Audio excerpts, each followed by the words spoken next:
The greatest moment at new Yankee Stadium took place on September 11, 2009. In 1995, a 20-year-old shortstop by the name of Derek Jeter made his Major League debut for the New York Yankees.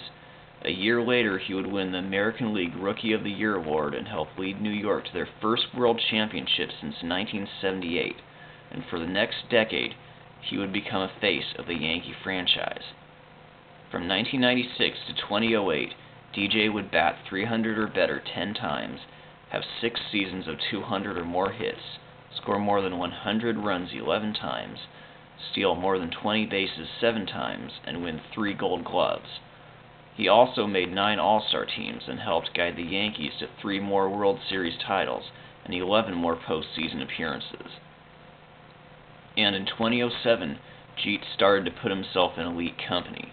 He would record 200 hits for his 6th time, tying Lou Gehrig, and the next year, which would be the final season in old Yankee Stadium, he would break the Iron Horse's record for most hits in that park of 1,269, finishing with 1,274.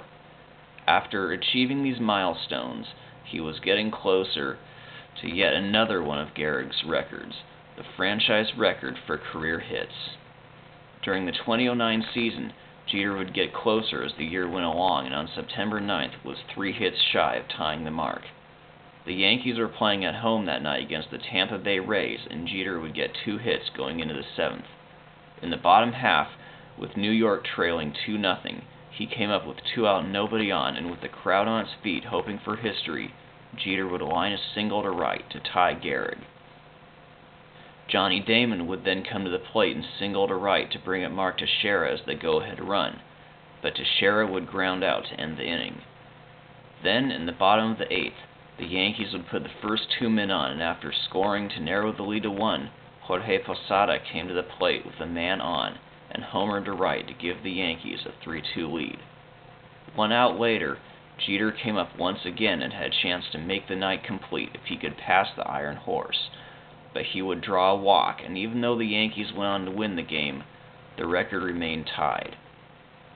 Jeter would get another chance to break the mark 2 days later against the Baltimore Orioles on September 11th, 24 years to the day that Pete Rose broke the all-time hits record set by Ty Cobb. Jeter's first at-bat would come in the bottom of the first inning, with the crowd once again on their feet, but he would strike out.